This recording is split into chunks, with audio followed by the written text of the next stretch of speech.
Cabin mate 24 hours study hall and work space mobile app download చేసుకుని ఇప్పుడే మీ cabin book చేసుకోండి. నమస్తే, నేను విజయ్. ఇండియా పాకిస్తాన్ మధ్య జరుగుతున్నటువంటి యుద్ధ వాతావరణంలో ముఖ్యంగా అటాక్ కౌంటర్ అటాక్ చాలా పూర్తి స్థాయిలో జరుగుతుంది. ఇప్పటికే మన ఇండియన్ ఆర్మీ అలాగే మన ఇండియన్ ఎయిర్ ఫోర్స్ పాకిస్తాన్లో ఉన్నటువంటి 5 ఎయిర్ బేస్లను ధ్వంసం చేశారు. అలాగే పాకిస్తాన్కి సంబంధించినటువంటి ఫైటర్ జెట్స్ని పిట్టల్లా కూల్చేస్తున్నారు. ఇప్పటికే మొత్తం 5 ఫైటర్ జెట్స్ పాకిస్తాన్కి సంబంధించినటువంటి 5 యుద్ధ విమానాలని మనం నేల కూల్చేసాం. వీటి గురించి మాట్లాడదాం. మనతో పాటున్నారు retired army officer wing commander Madhusudan Reddy గారు. సార్ నమస్తే. నమస్తే అండి. సో మధుసూదన్ రెడ్డి గారు, మీరు వింగ్ కమాండర్గా ఉన్నారు. ఇప్పుడు లేటెస్ట్గా వస్తున్నటువంటి ఇన్ఫర్మేషన్ చూస్తే పాకిస్తాన్కి సంబంధించినటువంటి 5 ఎయిర్ బేసెస్ని మనం కొలాప్స్ చేసాం. సో ఇప్పుడు పాకిస్తాన్ కూడా ఎంటైర్ ఎయిర్ స్పేస్ని క్లోజ్ చేసింది. అంటే కమర్షియల్ ఫ్లైట్స్ కూడా పైన తిరగడానికి అలౌ చేయట్లేదు. ఎందుకని ఇలాంటి డెసిషన్ తీసుకోండి? అంటే కేవలం 5 ఎయిర్ బేస్ని మనం ధ్వంసం చేస్తే మొత్తం ఎయిర్ స్పేస్ని క్లోజ్ చేయడానికి కారణం ఏంటి? మీరు వినే ఉంటారు, ఇంతవరకు పాకిస్తాన్ ఏం చెప్పారు, మేము మా ఎయిర్ స్పేస్ అంతా క్లోజ్ చేసేద్దామని చెప్పారు. ఓన్లీ సివిల్ ఫ్లైట్స్ పర్మిట్ చేస్తామని చెప్పారు. ఆ సివిల్ ఫ్లైట్స్ ని కవర్ గా తీసుకొని వాటితో పాటు డ్రోన్స్ ని పంపించారు. వాళ్ళు ఏమనుకున్నారంటే మనం సివిల్ ఫ్లైట్ అనుకుని వదిలేస్తామేమో, ఆ డ్రోన్స్ ఈజీగా వెళ్ళిపోతాయి, అటాక్ చేయగలుగుతాయి అనుకున్నారు. Unfortunately that was also not succeeded. Okay, వాళ్ళకి అదే పేరు. ఒకవేళ వాళ్ళు ఎయిర్ స్పేస్ వదిలేసి సివిల్ ఫ్లైట్స్ ని పర్మిట్ చేస్తే మన సివిల్ ఫ్లైట్స్ మనం కూడా సివిల్ ఫ్లైట్స్ వెనకాల దాక్కుని వెళ్ళొచ్చు. అలాంటి ఇది అవకాశం ఉంది, ఒకటి చేసే అవకాశం ఉంది. ఆ ఫియర్ తో వాళ్ళు ఎయిర్ స్పేస్ క్లోజ్ చేశారండి. దెర్ ఇస్ నో వే, అంటే వాళ్ళకి తెలుసు ఇంకా మనం వస్తే ఇప్పుడు ఎయిర్ స్పేస్ క్లోజ్ చేసిన తర్వాత ఏంటంటే మనం ఏ ఎయిర్ బోర్న్ ఆబ్జెక్ట్ మన సైడ్ నుంచి అటు సైడ్ వెళ్ళిన వాళ్ళ రిడార్ లో పికప్ అయినా తెలుసు వాళ్ళకి, దట్ ఇస్ మనదని చెప్పేసి దాన్ని ఈజీగా టాకిల్ చేయొచ్చు అని వాళ్ళు అనుకుంటున్నారు. అలాగే న్యూక్లియర్ వెపన్స్ ఉన్నటువంటి కంట్రీస్లో one of the country Pakistan and India. అందరూ కూడా ఏంటంటే ఒకవేళ పాకిస్తాన్కి ఇండియాకి మధ్య వార్ జరిగితే సో కొంతవరకు పాకిస్తాన్ని నిలవరించినా కూడా ఎంతో కొంత నష్టమైతే మాత్రం పాకిస్తాన్ నుంచి ఇండియాకు ఉంటుంది. ముఖ్యంగా బార్డర్స్లో ఉన్నటువంటి ఆ స్టేట్స్లో కొంతవరకు ఆ ఇంపాక్ట్ ఉంటుందని అందరూ కూడా భావించారు. కానీ పాకిస్తాన్ భారత్ అసలు ఎక్కడ కూడా టచ్ చేయలేకపోతుంది. ఈవెన్ పాకిస్తాన్ డ్రోన్స్ కావచ్చు, మిసైల్స్ కావచ్చు, చివరాఖరికి ఎంతో అడ్వాన్స్డ్గా చెప్పుకునేటువంటి సూపర్ సోనిక్ ఫైటర్ జెట్స్ అని చెప్పేటువంటి F-16 కావచ్చు, J-17 కావచ్చు, ఇవి కూడా మన బార్డర్ని క్రాస్ చేయలేకపోతున్నాయి. అంటే పాకిస్తాన్ పూర్తిగా మన ముందు అసలు నిలబడలేని పరిస్థితిలో ఉందనుకోవచ్చా?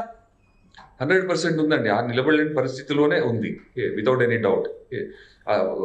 వాళ్ళకు ఉన్న వెపన్ సిస్టమ్స్ ఉన్నాయి. ఐఎమ్ నాట్ డినైయింగ్ దట్ వాళ్ళ దగ్గర ఫైటర్ ప్లేన్స్ లేవు, వెపన్స్ లేవు అని చెప్పేసి. But there is a difference అండి. డిఫరెన్స్ ఏంటంటే మనకున్న air defence system, very strong air defence system నేను ఆల్రెడీ చెప్పాను. యాడెడ్ టు దట్ మన దగ్గర ఉన్న equipment, fighting equipment, I'm talking about surface to air missiles కానీ, ఎయిర్ టు ఎయిర్ మిజైల్స్ కానీ, ఆ వెపన్ సిస్టమ్స్ ఏదో మన దగ్గర ఉన్నాయో, ప్లస్ ఆ ప్లాట్ఫామ్స్ ఏదో ఉన్నాయి మన దగ్గర, లాంచింగ్ ప్లాట్ఫామ్స్, వాటి రేంజ్ చాలా చాలా ఎక్కువ. వాళ్ళు అనుకున్న దానికన్నా చాలా ఎక్కువ. ఆ రేంజెస్ మనం ఇక్కడ మాట్లాడద్దు ఈ channel, but we have the capability much higher then what they expected from us. So అలాగే కొద్దిసేపటి కిందట జరిగినటువంటి ప్రెస్ కాన్ఫరెన్స్ లో కూడా కొన్ని డీటెయిల్స్ చెప్పారు, ఒక ఇన్ఫర్మేషన్ కూడా ఇచ్చారు. పాకిస్తాన్ ఫోర్సెస్ అన్ని కూడా, ఆర్మీ ఫోర్సెస్ అన్ని కూడా బార్డర్ వైపు దూసుకొస్తున్నాయి, ఇది దుశ్చర్య, ఇది కరెక్ట్ కాదు, మేము కూడా దానికి తగ్గినట్టుగా సమాధానం ఇస్తాం, ఆన్సర్ చెప్తామని మనకు సంబంధించినటువంటి ఆర్మీ ఆఫీసర్స్ అలాగే విదేశాంగ శాఖకు సంబంధించిన సెక్రటరీ కూడా చెప్పారు, మిస్త్రీ గారు. అయితే ఇప్పుడు ఆర్మీ ఫోర్సెస్ ఆ స్థాయిలో బార్డర్కి రావడం అంటే ఏంటి, దీన్ని ఎలా చూడాలి? It is like declaring a full fledge war అండి. ఓపెన్ వార్ డిక్లేర్ చేసినట్టే. అలా చేస్తే ఒకవేళ వాళ్ళు మళ్ళీ అదే వాళ్ళు అలా ఒకవేళ చేస్తే మన ఆర్మీ ఊరికే కూర్చోలేదండి. మన డిఫెన్స్ సిస్టమ్స్ వీఆర్ రెడీ. వాళ్ళు ఏదైతే చేయాలనుకుంటారో అదే మనకి ఇప్పుడు మనకు పర్మిషన్ వచ్చింది అనుకోండి, మన లీడర్షిప్ మనకు చెప్పింది అనుకోండి, okay you can also go at full fledge war is declared అని అంటే మనం కూడా దూసుకెళ్తాం అలాగే లోపలికి. It is easier said than done. అంటే వాళ్ళు ఏం చేస్తున్నారంటే it's last final desperate measure అండి. వాళ్ళు చేసిన ప్రయత్నాలన్నీ విఫలమయ్యాయి. They could not do anything, any damage to military installments కానీ, సివిలియన్ ఎస్టాబ్లిష్మెంట్స్ కానీ, దేనిని కూడా ఏం చేయలేకపోయాయి. వేరే మనం ఏం చేస్తున్నామంటే వాళ్ళకి చూస్తున్నాం, ప్రతిసారి వెళ్ళినప్పుడల్లా మీ ఎయిర్ డిఫెన్స్ వెపన్స్ డ్యామేజ్ చేస్తున్నాం, వాళ్ళ రెడార్స్ డిస్ట్రాయ్ చేస్తున్నాము, వాళ్ళ headquarters, army headquarters, వాళ్ళ లీడర్షిప్ ఇంటి దగ్గర వెళ్ళి మనం బ్లాస్ట్ చేసి వస్తున్నాము. Every time we're proving that we can do it. మేము చేసి చేయగలుగుతున్నాం, మీరు చేయలేకపోతున్నారని. ఆ ఫ్రస్ట్రేషన్ ఎలా ఉందంటే వాళ్ళకంటే ఏదో చూపించాలి, మనం చేసి చూపించాలని. But this is a very very foolish decision. వాళ్ళకి ఆ డెసిషన్ ఎవరు ఇచ్చారో నాకు అర్థం కావట్లేదు. Whether it is the politicians or their army leadership. It's a very very foolish decision. And ఇదేంటంటే మన ఏళ్ళతో మన కన్ను పొడుచుకోవడం అన్నట్టండి. మీరు పంపిస్తున్నారు కానీ we will role over them, అంటే మనకి ఇంకా మన అడ్డుకునే వాళ్ళు ఎవరు ఉండరు, ఇంకా that is the last straw. అది పాకిస్తాన్కి సంబంధించినటువంటి ఫైటర్ జెట్స్ అన్నీ కూడా ఎక్కడికక్కడ కూల్చేస్తున్నాయి. అవి కనీసం మన బార్డర్ను కూడా క్రాస్ చేయలేకపోతున్నాయి. కానీ మన ఫైటర్ జెట్స్ ఏమో అలోవకగా నేరుగా పాకిస్తాన్ భూభాగంలోకి వెళ్తున్నాయి, అక్కడ ఎయిర్ స్పేస్లోకి వెళ్తున్నాయి. అక్కడ ఉన్నటువంటి ఎయిర్ బేస్లను కూడా మనం మిసైల్స్తో ధ్వంసం చేస్తున్నాయి. సో వాళ్ళ ఫైటర్ జెట్స్కి మనకున్నటువంటి ఫైటర్ జెట్స్కి ఉన్న డిఫరెన్స్ ఏంటి? చూడండి, ఉన్న ఫైటర్ జెట్స్ లో ప్రెసెంట్లీ వాళ్ళ దగ్గర ఉన్నాయి JF-17, F-16, Chinese and American fighter planes. So they are trying to attack. Legally they cannot use F-16 attack కోసం. F-16 USA పాకిస్తాన్ కి ఇచ్చింది ఎప్పుడంటే అప్పుడు వాళ్ళు ఆఫ్ఘనిస్తాన్ లో టెర్రరిస్ట్ మీద వాడడానికి తప్పితే ఇండియాతో అగ్రెషన్ వస్తే అది వాడకూడదని క్లియర్ గా రాసిందండి వాళ్ళ అగ్రిమెంట్ లో. America will not permit use of F-16. ఉన్న మిగతా fighter none of them are capable. అంటే కేపబుల్ అంటే దే ఆర్ కేపబుల్, బట్ మన ఫైటర్ ప్లేస్ కంపేర్ చేసేంతగా గొప్ప ప్లేన్లు లేవు. మనం ఉన్న టెక్నాలజికలీ వీఆర్ ఫార్ సుపీరియర్ అండి. వాళ్ళు మన దగ్గర ఉన్న రెడార్స్ కానీ మన దగ్గర ఉన్న వెపన్ సిస్టమ్స్ కానీ ఫార్ సుపీరియర్. ఫస్ట్లీ మనం వాళ్ళు రాలేకపోతున్నారు, మనం ఎందుకు ఎలా వెళ్ళగలుగుతున్నాం అన్న దాన్ని తీసుకుందాం. ఫస్ట్ వాళ్ళు రావాలంటే first of all clear open corridor ఉండాలండి. మన దగ్గర ఉన్న air defence network, firstly network ఎందుకంటున్నానంటే it's entirely network totally along with army and navy. So కింద గ్రౌండ్ లో ఏం చేస్తామంటే బిఫోర్ మన ఎయిర్ డిఫెన్స్ నెట్వర్క్ సెటప్ చేసినప్పుడు they will be different ranges of radars. They are short range radars, medium range radars, long range radars. ఈ radar network ఒకటి setup చేస్తుంది మన దగ్గర. అలాగే వెపన్ సిస్టమ్స్, వీటితో పాటు వెపన్ సిస్టమ్స్ కూడా ఉన్నాయి. వెపన్ సిస్టమ్స్ ఎలా అంటే there in 3 to 4 layers of weapon systems ఉంటాయండి. షార్ట్ రేంజ్ వెపన్ సిస్టమ్ అంటే టర్మినల్ వెపన్ సిస్టమ్స్ అంటే టర్మినల్ డిఫెన్స్ కోసం. టర్మినల్ అంటే ఆల్మోస్ట్ ఎయిర్ ఫీల్డ్ మీద ఇవన్నీ ఛేదించుకుని ఎయిర్ ఫీల్డ్ దగ్గరికి వస్తే అటాక్ చేయడానికి అప్పుడు లాస్ట్ టర్మినల్ వెపన్స్ ఉంటాయి. అన్నిటికన్నా ఉండే long range, medium range, short range and terminal weapons ఇలా ఉంటాయి. ఇవన్నీ 4 layers of air defence is actually setup అండి along the entire Pakistan border. అదొకటే కాకుండా we got electronic warfare systems. Electronic warfare అంటే ఈ ఎలక్ట్రోమాగ్నెటిక్ వేవ్స్ డిఫీట్ చేసే సిస్టమ్. ఈ ఎలక్ట్రానిక్ వార్ఫేర్ సిస్టమ్స్ లో దేర్ ఆర్ వేరియస్ టైప్స్. ఒకటేమో జామర్స్ ఉంటాయండి, ఎలక్ట్రానిక్ వార్ఫేర్ జామర్స్. ఈ జామర్స్ తో మనం వాళ్ళ signals, global positioning system, navigation system signals ని జామ్ చేయొచ్చు. అదే కాకుండా వాళ్ళ రెడార్ సిగ్నల్స్ ని బ్లాక్ చేయొచ్చు. ఇలాంటి ఎలక్ట్రానిక్ వార్ఫేర్ సిస్టమ్స్ మన దగ్గర ఉన్నాయి. మనం ఇవన్నీ సెటప్ చేసి ఎలా చేసామంటే మనం ఒక గోడలాగా, మన ఇన్విజిబుల్ వాల్ అని చెప్పొచ్చు అండి. అంటే ఒక కనిపించని గోడలాగా ఒక ఇన్విజిబుల్ వాల్, ఒక వాల్ క్రియేట్ చేసాం. ఆ గోడను దాటుకొని రావాలంటే మాత్రం ఇట్ ఈస్ ఆల్మోస్ట్ ఇంపాసిబుల్. దాటుకొని వచ్చినా కూడా మన ఉన్న లేయర్డ్ ఎయిర్ డిఫెన్స్ ఎలా ఉందంటే ఆ దాటుకొని వచ్చిన తర్వాత ఫస్ట్ లేయర్ దాటుకొని వస్తే సెకండ్ లేయర్ దాటుకొని వస్తే థర్డ్ లేయర్ ఇలా ఉందండి system. There is no problem in tackling the fighter planes of Pakistan. మీరు చూడండి, ఫైటర్ ప్లేన్సే కాదు, we been able to tackle their small చిన్న డ్రోన్స్ దగ్గర నుంచి, మీడియం సైజ్ డ్రోన్ దగ్గర నుంచి, వెపనైజ్ డ్రోన్స్ దగ్గర నుంచి, వాళ్ళ కామికాజీ డ్రోన్స్ దగ్గర నుంచి we been able to tackle everything including their long range missiles. వాళ్ళు మీరు చూసే ఉంటారు, వీళ్ళు మిసైల్ ప్రయోగించారు, మన ఢిల్లీ వైపు వెళ్ళే మిసైల్ మన మధ్యలోనే కూల్ చేశాము. They are very well aware మన దగ్గర ఉన్న సిస్టమ్ తో మనం రాలేమని చెప్పేసి. మరి ఎందుకు ఇలా చేస్తున్నారు క్వశ్చన్ అడగొచ్చు. వీళ్ళకి ఏంటి ఆ ధైర్యం, ఎందుకు ఇలా చేస్తున్నారు? It's a total face saving exercise అండి. ఇప్పుడు ఏమైపోయిందంటే ఏ విషయం గురించి డిస్కస్ చేద్దాం మసూదన్ రెడ్డి గారు. ఆల్రెడీ పాకిస్తాన్ కి సంబంధించినటువంటి ఫతే అనేటువంటి మిసైల్ చాలా స్ట్రాంగ్ వెపన్ అంటారు, కానీ ఆ మిసైల్ కూడా మనం కూల్చేసాం. సో ఇది ఎన్ని కిలోమీటర్ల వరకు రేంజ్ కవర్ చేస్తుంది? ఇది వాళ్ళ క్లెయిమ్ రేంజెస్ ఉన్నాయండి. దే క్లెయిమ్ వాళ్ళ మాక్సిమం రేంజ్ దగ్గర claim is up to 2000 kilometers. వాళ్ళు అంటారు ఇండియా మొత్తం కవర్ చేయొచ్చు అని చెప్పేసి. ప్రాక్టికల్లీ అది పాసిబుల్ కాదా అనేది యాక్చువల్లీ ఫైర్ చేసేంత వరకు తెలియదు మనకి. క్లెయిమ్ ఏదైనా క్లెయిమ్ చేయొచ్చు. లైక్ మన చైనీస్ వెపన్ సిస్టమ్స్ వాళ్ళు ఎలా క్లెయిమ్ చేస్తారంటే ఒక 10 kilometers ఉంటే 100 kilometers అని చెప్తారు రేంజెస్ లో. అలాంటి సిస్టమ్స్ వాళ్ళు పాకిస్తాన్కి ఇచ్చారు, పాకిస్తాన్ అలాగే క్లెయిమ్ చేస్తుంది. That doesn't matter. మనం వాళ్ళు అనుకుంటుండొచ్చు మనం చేయొచ్చు అని చెప్పేసి, అది ఒక ప్రయత్నం చేసి చూశారు, ఇట్ టోటల్ గా విఫలం అయిపోయింది. మనం able to tackle in the air it self.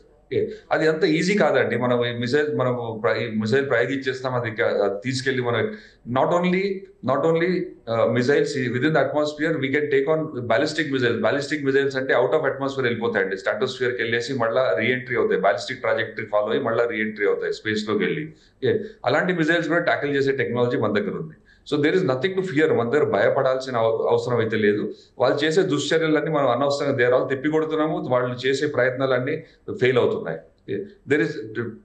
There is no comparison అండి, అంటే కంపేర్ చేసే అవసరం లేదు, కంపేర్ చేయొద్దు. కానీ బట్ ఇన్ ఎనీ కేస్ వాళ్ళు చేసే ప్రయత్నాలన్నీ విఫలమైతాయి, అది గ్యారంటీగా నేను బల్లగుద్ది చెప్పొచ్చు అండి. సో నిన్న విదేశాంగ శాఖకు సంబంధించినటువంటి సెక్రటరీ కూడా అలాగే ఆర్మీ ఆఫీసర్స్ కూడా ఒక ప్రకటన చేశారు. ఒకేసారి 400 డ్రోన్స్ని యూజ్ చేశారన్నారు. అంటే ఈ డ్రోన్స్ అన్నీ కూడా తుర్కియా నుంచి వచ్చాయనుకోవచ్చా? అంటే లార్జ్ స్కేల్లో తుర్కియా నుంచి ఇక్కడికి ఒక ఫ్లైట్ కూడా ల్యాండ్ అయింది. సో పెద్ద ఎత్తున వెపన్స్ కూడా అందించారు, వాటితోనే మన మీద అటాక్ చేస్తుంది పాకిస్తాన్ అంటున్నారు. మీరేమంటారు? ఇచ్చేయండి. అంటే ఆల్రెడీ ఇప్పుడు ఇచ్చారా లేదా ముందు నుంచే వాళ్ళ దగ్గర ఉన్నాయి, వాళ్ళ దగ్గర కొనుక్కున్నారా, చైనీస్ డ్రోన్స్ కొనుక్కున్నారు, ఇవన్నీ ఉన్నాయి వాళ్ళ దగ్గర. Of course they have the system. Okay, ఇచ్చి ఉండొచ్చు, డజంట్ మ్యాటర్. ఇచ్చినా కూడా మీరు 400 డ్రోన్స్ దే థాట్ ఇలా స్వామ్ వదిలితే మన ఎయిర్ డిఫెన్స్ సిస్టమ్ ని ఓవర్వెల్మ్ చేయొచ్చు అని అనుకున్నారండి. ఏమవుతుందంటే మనం that is also possible. Air defence system ని ఓవర్వెల్మ్ చేయాలంటే ఇలా లార్జ్ నంబర్స్ లో మనం టార్గెట్స్ చిన్న ప్లేన్లు పంపిస్తే ఓవర్వెల్మ్ చేయొచ్చు అని అనుకున్నారు. But our air defence system is full proof highly network. ఒక రిడార్ జామ్ అయినా కూడా ఇంకా మిగతా రిడార్స్ ఉంటాయండి. స్టాండ్ బై రిడార్ ఉంటాయి, స్టాండ్ బై రిడార్ ఉంటాయి. ఒకే నెట్వర్క్ లో ఒకే ఏరియా చూసేది ఓవర్లాప్ ఉంటుంది, రిడార్ టు రిడార్ కవరేజ్ ఓవర్లాప్ ఉంటుంది. ఒక రిడార్ వీళ్ళు బ్లాక్ చేయగలిగినా పక్క రిడార్ పట్టుకుంటుంది. ఇలాంటి సిస్టమ్ మనం ఎస్టాబ్లిష్ చేసుకున్నాం కాబట్టి there is no way they can come inside. 400 it's a great. In fact మనం చాలా ప్రౌడ్ గా చెప్పుకోవాలండి, 400 డ్రోన్స్ ని మనం కౌంటర్ చేసాము without any problem, without even a single drone hitting the target. వాళ్ళు అనుకున్న టార్గెట్ ని ఏ ఒక్క డ్రోన్ కూడా టచ్ చేయలేకపోయిందండి. ఓకే, మన టెరిటరీలో పడడం జరిగింది కానీ బట్ ఇట్ ఇస్ పడింది ఎక్కడంటే సివిలియన్ ఏరియాలో పడింది. వాళ్ళకి కొంచెం దెబ్బలు తగిలాయి. That is what it is. అంతకు మించి ఏం చేయలేకపోయాడు. సో మధుసూదన్ రెడ్డి గారు యాజ్ ఏ ఎక్స్ ఆర్మీ మ్యాన్గా, మిలిటరీ మ్యాన్గా, సో ఇప్పుడు ప్రస్తుతం పాకిస్తాన్ దగ్గర అడ్వాన్స్డ్ వెపన్స్గా చెప్పేటువంటి ఏదైతే మిసైల్స్ కావచ్చు, డ్రోన్స్ కావచ్చు, ఫైటర్ జెట్స్ కావచ్చు, ఇవన్నీ కూడా ఆల్రెడీ యూజ్ చేశారనుకోవచ్చా? సో వాటిని మనం ఎక్కడికక్కడ డిస్ట్రాయ్ చేస్తున్నాం అనుకోవచ్చా? ముఖ్యంగా ఫతేగా అది చాలా అడ్వాన్స్డ్ మిసైల్ అని చెప్పేవాళ్ళు, కానీ ఇప్పుడు ఫతేని కూడా మనం మన భూభాగంలోకి రాగానే మనం దాన్ని క్రాష్ చేసాం, దాన్ని కూల్ చేసాం. ప్రతి మిసైల్ కంటే ఒక టార్గెట్ ఇస్తారు వాళ్ళు. యూస్ ఫతే కానీ ఆతఫ్ కానీ ఏదన్నా దే విల్ గివ్ ఇట్ ఒక టార్గెట్ ఇస్తారు. లాంచ్ చేసినప్పుడు దానికి ఒక టార్గెట్ డెసిగ్నేట్ చేసి పంపిస్తారు. Particular military installation or particular civilian establishment పంపిస్తారు. బట్ అది before it reaches the target we will destroy in the air. అది మనం చేసాం, అది మన అబిలిటీ ఉంది, అది చేసి చూపించాం మనం. Not once, more than once. చేసి చూపించాం. వాళ్ళకి అప్పుడు తెలిసిపోయింది ఇప్పుడు ఇంకేం చేయలేము, మనకున్న కైనెటిక్ వెపన్స్ తో ఏం చేయలేము. ఓన్లీ థింగ్ అని చేయదలుచుకుంటే వాళ్ళు ఏం ప్రయత్నం చేస్తున్నారంటే ఇప్పుడు ఒక let's use our human force, మన ఆర్మీని లెట్స్ వాళ్ళని వెళ్ళిపోమని చెప్దాం, ముందుకు వెళ్ళిపోమని చెప్దాము. But it's a very very stupid decision. వాళ్ళు ముందుకు వస్తే మాత్రం none of them will survive. Okay, వాళ్ళకు ఇంకా దట్ ఈస్ ద లాస్ట్ రా అండి. అది అయిపోతే ఇంకేం లేదు, వాళ్ళ దగ్గర మిగిలేదేమి ఉండదు. ఆ తర్వాత మోకాళ్ళ మీద కూర్చొని తలంచుకొని మమ్మల్ని క్షమించండి అని కోరుకోవడం తప్పితే ఇంకా వేరేదే ఉండదు. తర్వాత ఫైనల్ గా కంక్లూడ్ చేయండి. ఎక్కడైనా కూడా 3 విభాగాల్లో వార్ నడుస్తుంది, ముఖ్యంగా ఎయిర్ ఫోర్స్, అలాగే ఆర్మీ, నేవీ. ఎయిర్ ఫోర్స్ పూర్తిగా ఫెయిల్యూర్ అయింది అనుకోవచ్చా పాకిస్తాన్కి సంబంధించి as a senior officer, retired ఆఫీసర్గా, వింగ్ కమాండర్గా? ఎస్ ఎయిర్ ఫోర్స్ పూర్తిగా ఫెయిల్ అయింది, పూర్తిగా విఫలమైందండి. We're going and destroying their air fields also. వాళ్ళ రన్వేస్ డిస్ట్రాయ్ చేసి వస్తున్నాము. వేరే వాళ్ళు ఏమి చేయలేకపోతున్నారు. ఎందుకు చేయలేకపోతున్నారు? దేర్ 2 థింగ్స్ అండి. One is the weapon system. Okay, మనకి ఆల్రెడీ సుపీరియర్ వెపన్స్ ఉన్నాయి, వాళ్ళ దగ్గర రానివ్వట్లేదు. ఓకే, ఆ వెపన్ రిలీజ్ చేసి జోన్కు రానియట్లేదు. Secondly, the man behind the machine, training అండి. Look at the training part. మన ట్రైనింగ్ ఎక్కడ మనకి ఎలా ఉందంటే we been doing so many international exercises with so many forces, అంటే western forces, eastern forces, okay, అన్నిటితో మనం ఎక్సర్సైజ్ చేస్తున్నాము. మన war readiness, okay, the battle readiness is much higher state. We're 24/7 మన ట్రైనింగ్ ఏదో ఒకటి నడుస్తుంది. మనం ఎన్ని ఇంటర్నేషనల్ ఎక్సర్సైజ్ చేసినా ఎక్కడికి వెళ్ళినా కూడా ఇట్ వాస్ ఆల్వేస్ అప్రిషియేటెడ్ అండి. The way Indian air force performed in the international exercise has got lot of appreciation from lot of foreign countries. అది చూసే they look up to us now. ఎందుకంటే వాళ్ళు so many foreign countries అండి, friendly foreign countries మనని అడుగుతున్నారు, please మాతో వచ్చి exercise participate చేయండి, there is so much to learn from you అని చెప్పేసి. That is also very important aspect, the training part, man behind the machine అనేది, man or women behind the machine, most important aspect. ఈ training plus the system that we're operating, machine and the man behind the machine they are the best. ఇంకా దీనికన్నా ఇంకా better ఏముంటుందండి. Nothing can break this. Right sir, thank you so much for your information. Thank you. So ఇది wing commander Madhusudan Reddy గారు చెప్తున్నట్టుగా Pakistan air force పూర్తిగా విఫలమైంది. Air force ఎక్కడా కూడా భారత్ని ఏం చేయలేకపోతుంది. ఇక నేవీ పరంగా చూస్తే కనీసం భారత్ని టచ్ చేసేటువంటి ప్రయత్నం కూడా చేయలేదు, ఎందుకంటే నేవీలో పవర్ఫుల్గా ఉంది మన ఇండియా. ఇక ఆర్మీ, ఇప్పుడు ఆర్మీ నేరుగా ఇండియన్ బార్డర్ వైపు తీసుకొస్తుంది. సో ఇదొక దుశ్చర్య, ఇదొక దురాలోచన. తెలిసి చేస్తుందో తెలియక చేస్తుందో కానీ పాకిస్తాన్ ఇలాంటి నిర్ణయం తీసుకోవడం నిజంగా చాలా ఇబ్బంది ఉంటుంది. మన మిలిటరీ ఫోర్సెస్ కూడా పాకిస్తాన్ని ఎక్కడికక్కడ కట్టడి చేసి అవసరమైతే పాకిస్తాన్ బార్డర్ను కూడా క్రాస్ చేసేటువంటి సిచ్యువేషన్ కూడా మనకు వస్తుందని అని అంటున్నారు. Thank you so much.